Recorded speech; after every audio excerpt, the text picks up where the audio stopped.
America और Iran के बीच 2 हफ्ते का सीज फायर हुआ।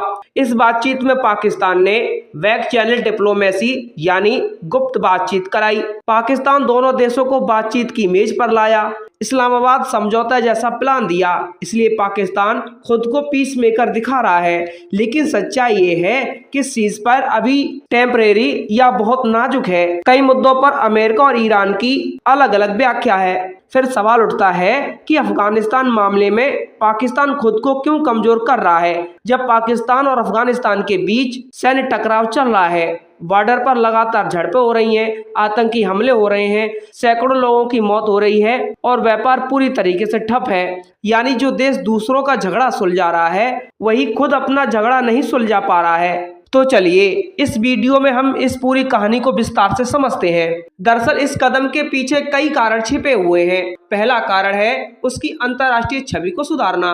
पिछले कुछ वर्षों में आतंकवाद के आरोपों और आर्थिक संकटों के चलते पाकिस्तान की छवि काफी खराब हुई है।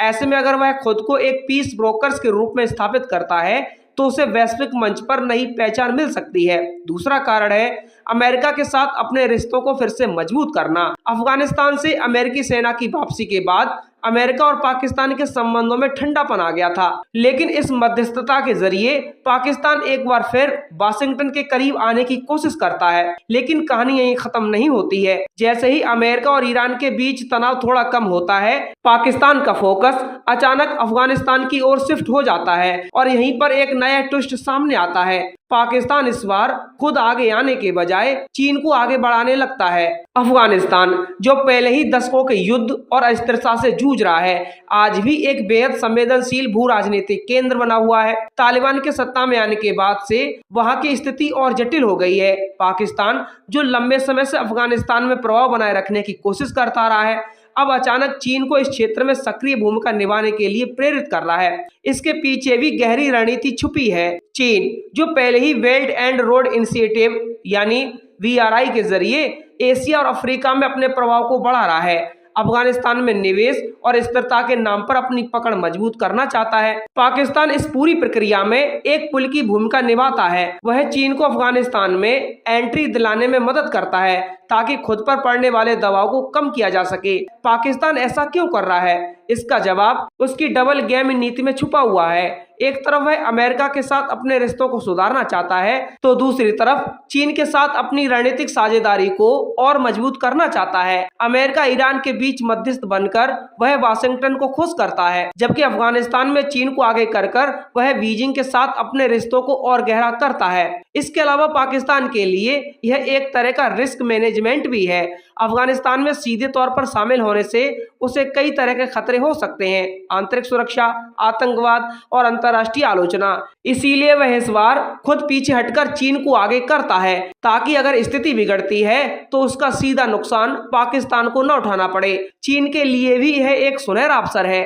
अफगानिस्तान में मौजूद खनिज संसाधन, खासकर लिथियम और दुर्लभ धातुएं, चीन की नजर में बहुत महत्वपूर्ण है। इसके अलावा अफगानिस्तान में स्थिरता लाकर वह अपने BRI प्रोजेक्ट को और मजबूत कर सकता है। पाकिस्तान इस पूरे खेल में चीन के लिए एक गेटवे का काम करता है, लेकिन इस पूरी रणनीति के अपने खतरे भी हैं। अमेरिका इस बात को अच्छी तरह समझता है कि पाकिस्तान दोहरा खेल खेल रहा है।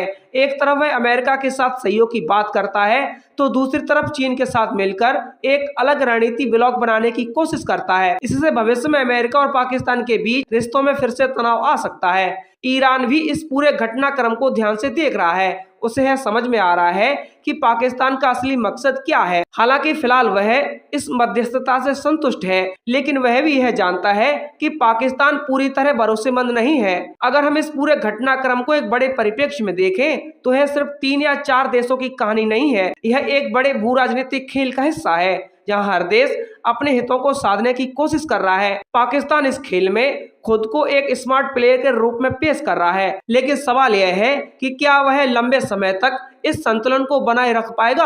आपको बता दें कि पाकिस्तान की राजनीति फिलहाल तो उसे फायदा पहुंचा सकती है, लेकिन लंबे समय में है उसके लिए मुश्किलें भी खड़ी कर सकती है। अमेरिका और चीन के बीच बढ़ती प्रतिस्पर्धा के बीच किसी एक पक्ष को चुनना लगभग अनिवार्य हो सकता है। ऐसे में पाकिस्तान की 2 नावों पर सवारी की नीति कब तक चलेगी, यह देखना बेहद दिलचस्प होगा।